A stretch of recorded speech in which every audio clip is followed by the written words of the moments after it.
Okay, we are going to go ahead and get started. Thank you all for joining us today for another Scytec DataXchange webinar. This morning's webinar is the second in a series that is 3 parts, going over the setup and implementation process for Scytec DataXchange. Last month, we had a webinar that discussed the 2 main applications and their differences for data exchange. Today's webinar is the Perfect Machine Monitoring Startup Guide, getting started with Scytec DataXchange. Now, one thing I'd like to point out here before kind of discussing the kind of order of events is that everything that we discuss here this morning, there is a individual webinar as well as videos that you can find on our website. So without further ado, I'd like to discuss kind of the table of contents for this morning's webinar. And the first thing is, what are you looking to achieve with Scytec DataXchange? And this is the first question we usually ask for those that are interested in smart factory machine monitoring technology is, what is the issue out on your shop floor?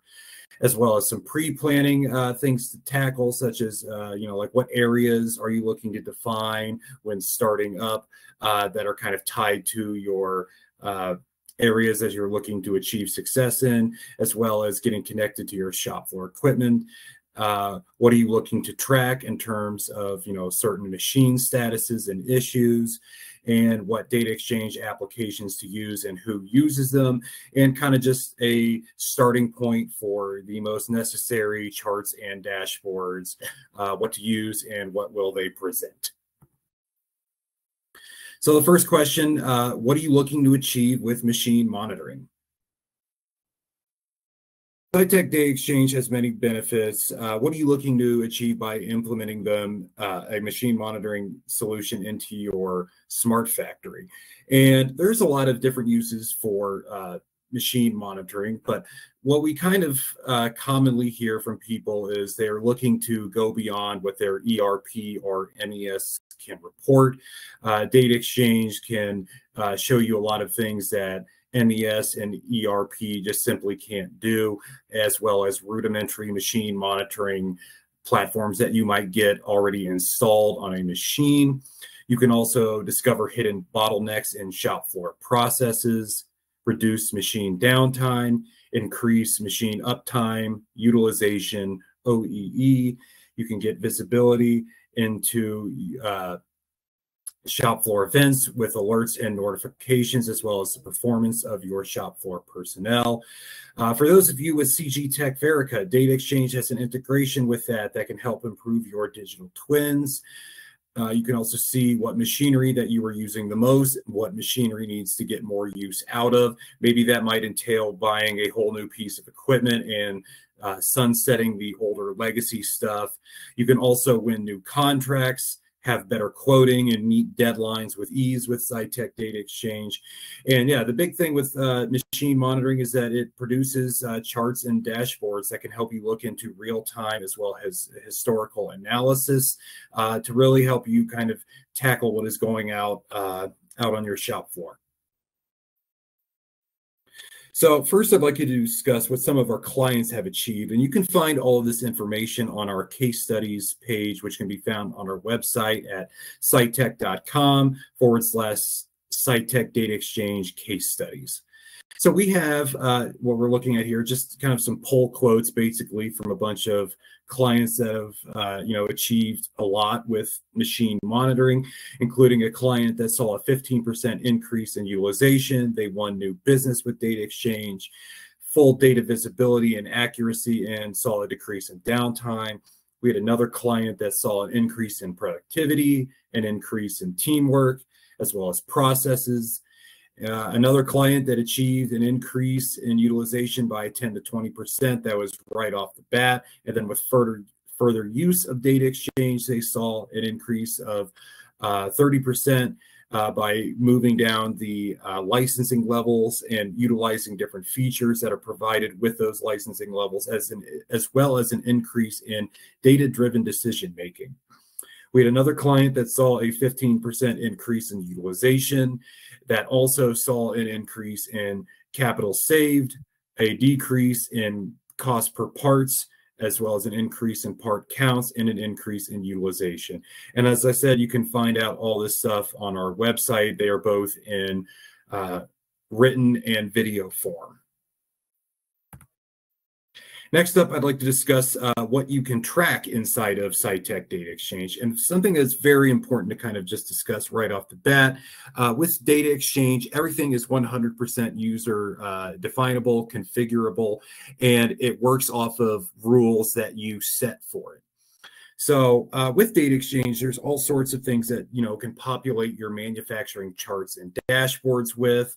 And I'm going to run through a bunch of those. And this is just a small sample of what you can pull from your machines with Scytec DataXchange. But you can pull things like machine downtimes that can be categorized into known and unknown and planned or unplanned downtimes.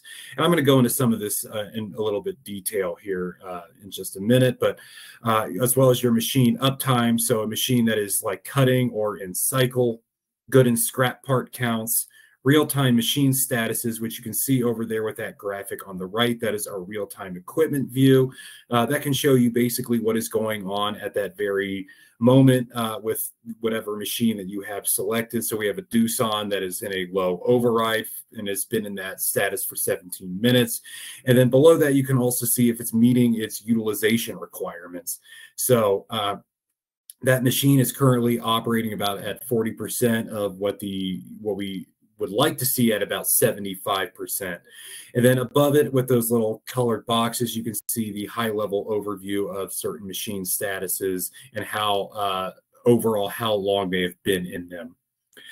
You can also discover patterns that can help eliminate production bottlenecks that you may not aware even exist. You can receive instant notifications for your shop floor events, such as thresholds that you have defined after they've been crossed. So we'll say that you have a machine that has been in an unknown downtime for 59 minutes. As soon as it hits that hour mark, you will get a notification via Microsoft Teams, text, or email alerting you of that machine that has been in whatever status that you have defined for that period that has now been crossed.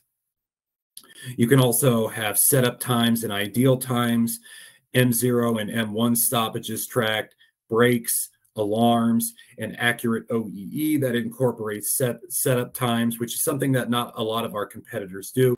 And like I said, this is just a small sample of things that you're able to track and be notified of that can help you address issues that are prevalent out on your shop floor. So with that, you can also have different licensing levels inside of Scytec DataXchange based off of your needs. Some of our clients are looking to just get kind of started, and we do advocate that here for that here at Scytec, where a lot of new people that are starting up with smart factory technology, we advocate for them to start up at bronze and just see if their machines are running or not running, collect those automatic cycle statuses, and then after they learn to get it implemented into their daily routine, to then go up those licensing levels to silver, where you can get a supplemental application that can get information right from your machine operators, as well as gold, which can show you things like your correct OEE and stuff like that. And we also do have a platinum level as well for those of you with CARE and TMAC. There is a specific license level webinar that goes over all the provisions of each one of those that I encourage you to go and look at on our website or our YouTube channel. But really, from the get-go, you should be able to define what you are looking at or what you are needing to tackle. And then with a certain license level, you should find those accommodations in there. So the first real big hurdle for those starting out with smart factory machine monitoring technologies is getting connected to their machines. Now, we have clients that are up and connecting and collecting data to DataXchange in under a half an hour. So the first question, or the first thing that we usually ask after we've had some interest via or interest in DataXchange, is to send us a machine list with all of the makes and models and serial numbers of what's out on your shop floor. And what's very important about all that is we need to determine if there is an Ethernet port on it. If there is an Ethernet port out on your machinery, we can connect to it with DataXchange in a number of different ways, such as industry standard protocols, such as MT Connect and OPC UA, as well as direct machine protocols found on your CNC controls, including Fanuc Focus, Akuma Think, Heidenhain, Mazak, and Modbus TCP. Now, if there is no Ethernet port, or you're using like older manual equipment, we can still let those machines, get all the benefits of using machine monitoring via what we call here our SRC, Status Relay Controller, which is a PLC that comes pre-programmed, ready to work with your legacy equipment. We do this all in-house here at Scytec and then send it to you. So if you look over there on the right, there is the SRC. We have two different models of them, the SRC, which is the standard one, as well as the SRCE Extended, which the Extended, if you're looking at the far right, you can see all those ports. It has more ports on there that you can wire sensors into. And over there on the left, we have a few samples of some of the sensors that, we can connect to, including a current sensor, which, you could wire into a spindle, a vibration sensor, a proximity sensor, a fill level sensor, and that's just a small little portion of what we can connect to. We can also connect to things like thermocouples. So if you have those embedded into your table, for those of you that are working inside the aerospace industry, we can pull information off of those as well too. Next, I'm going to discuss the pre-planning and kind of what you're able to define and what you should define when starting up with Scytec DataXchange. So with the Windows desktop version of DataXchange, you're going to do a lot of the setup and configuration inside of that. And then there is a Manage tab where you can do a lot of what I'm about to discuss. So with this Manage tab, you can define things such as users and user groups, where you can split them up by employment levels like managers and supervisors, as well as split them up via shifts. So if you have like a morning shift, an afternoon and night shift, you can split them up via that way. You can also define your physical plans. So one thing that's nice about DataXchange is that you can have multiple different plans under one account, and you can add and modify those physical locations under this management tab as well. You can also set up, this is where you're going to be setting up your equipment, where you can add and remove your equipment and then put them into groups for different, employment levels, shift groups, etc. This is also where you can allocate which machinery is going to be on which licensing level. It's very easy. It's very do-it-yourself. You can also access security permissions, both like on a menu level and on a group level for, let's say you have, a certain employment level that only needs to access certain features inside of DataXchange. This is where you can do that inside here. And for what we don't cover here this month, we will be discussing next month, including things like part counts, part numbers, work orders, etc. The other area that should be defined kind of from the get-go of when you're starting up with machine monitoring is, what is your storage requirements and your security requirements that are tied to that. So there are three different deployment options with DataXchange. The first being the commercial cloud, which is the most common for our client base. And it is a low overhead, low cost solution. It is the easiest to get started with for those that are on trials. No hardware is included. Like I mentioned earlier, we have clients that are up and connected and collecting data in under a half an hour. For those that have, a lot of machine with Ethernet ports on them, we can do that very easy. Next up is the secure cloud, which offers a lot of the provisions that are available inside of the commercial cloud offering. However, it is hosted on Amazon Web Services GovCloud. All the data, when it's stored, is encrypted at rest and motion, in that, and it is something that it's needed for, you know, satisfying the most stringent of ITAR regulations and demands. And then finally, we also have our on-premise solution, and that is for those IT departments that are requiring an air gap where nothing leaves your facility. Maintenance costs on that is done yearly. And the only thing that really separates that, you know, from some of the others is the need to have your own company-owned web and SQL servers. With the cloud and secure cloud, the hosting is done on that via Scytec. So I would like to discuss here real quick with ITAR requirements. All three of those offerings are ITAR compliant based off of exclusion, meaning that what we store in the cloud, and none of it is able to be reverse engineered. With our security provisions, they are the same across all different license levels. So with gold, bronze, silver, and platinum, you get the same SSL encryption as well as the menu level and group level permissions for security. It's the same on every different license level.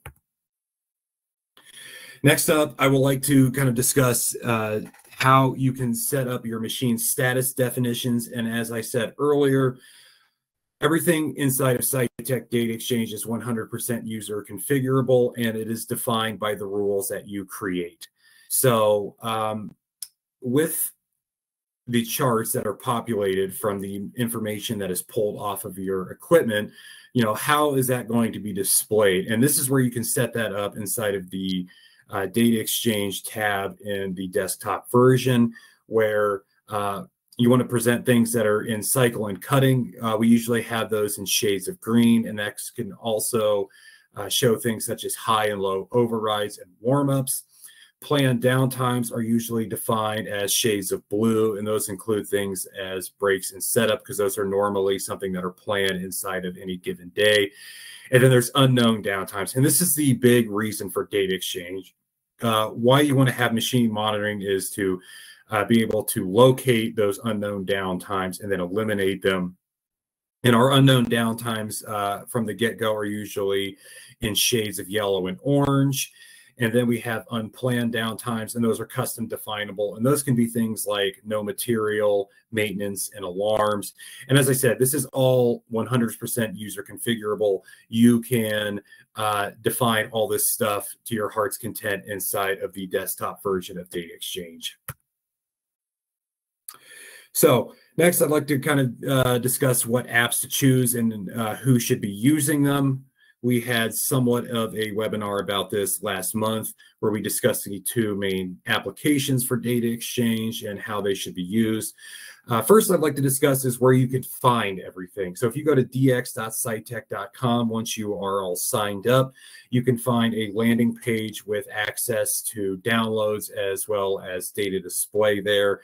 So you can find the link to your data display, the link to install data display on a mobile or tablet device, also the desktop version installation, and the ability to download the operator data interface application there too.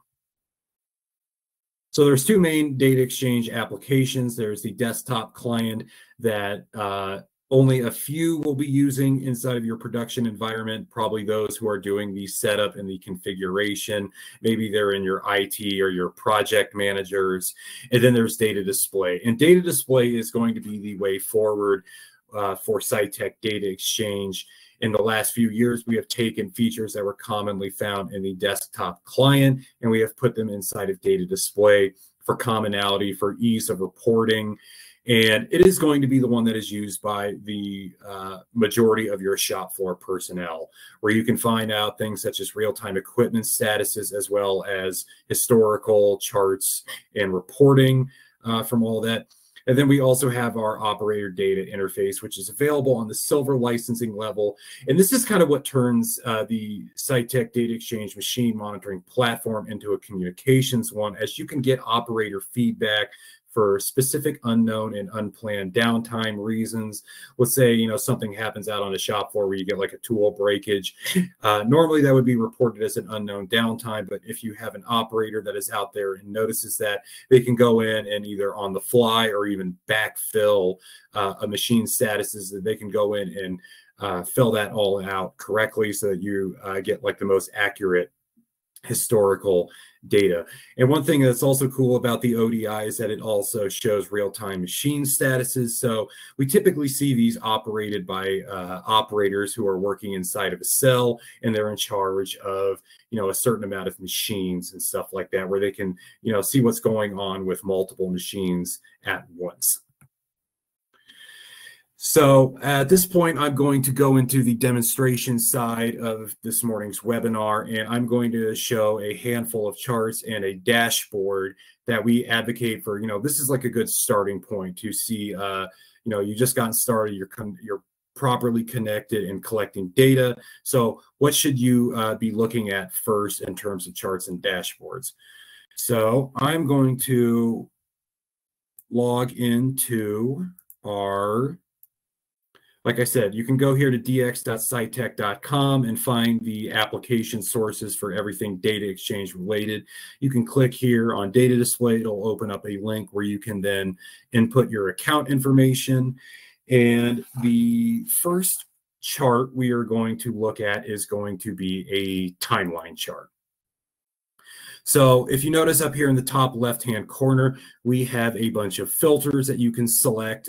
So let's say I want to be aware of what happened in the last week during production. You can select for things like weeks, days, hours, months, quarters, and then your own custom time frame as well. So I'm going to look at last week. That's going to show me Sunday to Saturday, March 17th to March 24th. And then below that, we have our equipment filtering, where I want to have a selection of equipment from, we'll say, our Denver plant, our Fort Collins plant, and I want to know what's going on in the last week with an Akuma machine in our Colorado Springs plant. Below that, we can also see our equipment status filtering, where I have everything set to specific. That'll give me the most in-depth detail about machine statuses. There is also a general status that you can select. That'll show you just basically 4 different statuses, including planned, unknown, unplanned, downtimes, etc. So I like seeing the most specific types of machine statuses. So we'll scroll up here to the top. We can click on this little bar chart here, and this is going to show us our graph here of all of the machines down here, as well as the time frame over here on the left-hand column. And then over here on the right, we have our specific machine statuses. So I can grab a certain time period here, and I can drag down, and this will zoom in, and this will show me colors that are machine statuses. So we can see right here for our star machine that we are in tooling for close to 2 hours and 40 minutes on March 23rd. And then right after that, we can see that we are in a normal cycle. And then just kind of showing you some of the other colors here, we can see that we have our planned downtime and a break for 31 minutes for lunch, we'll say. And then next to that, we had a Haas machine that was in a setup as well for about an hour. So one of the things I'd like to kind of point out about this, when you really zoom in here and you look at things, you're going to start to notice patterns. And these patterns that you notice will be able to help you be able to tackle these bottlenecks, like I said, you may not even be aware of out on your shop floor. So the next chart I'm going to show you is the equipment status summary chart. And we have the same filtering as before, the same machines as everything. The same specific equipment status is selected for everything. So I'm going to go up here and I want to show you this chart, and I want to show you what the main difference is with this chart. So with this chart, it shows you basically all of the data as before with the timeline chart. However, this is all grouped inside of this chart with statuses. So it shows you that in that given week that I want that reporting for, that we can see that our star was in a normal cycle for close to 70% of that week. We can see that that star was also in an unknown downtime for close to 20% of that week. And then we can see that that star machine was in 11% tooling of that week. And then you can see the same thing for all the other machines that are listed here, like an Akuma was in a low override for close to 12% of a week, and then also in an unknown downtime for close to 75% of a week. Now, when you start seeing these kind of things, this is really what's going to help you increase your machine utilization. When you see these yellows, these unknown downtimes, and how much time they are taking up, that could be productive inside of a given week. So when you start eliminating those downtimes, you're going to see things improve. Next, I want to show you a downtime summary chart, which is very similar to what we saw before, but this is just giving you just the downtime. So once again, our star machine was in a unplanned downtime for close to 35% of a week, and then also in an unknown downtime for 65% of that week.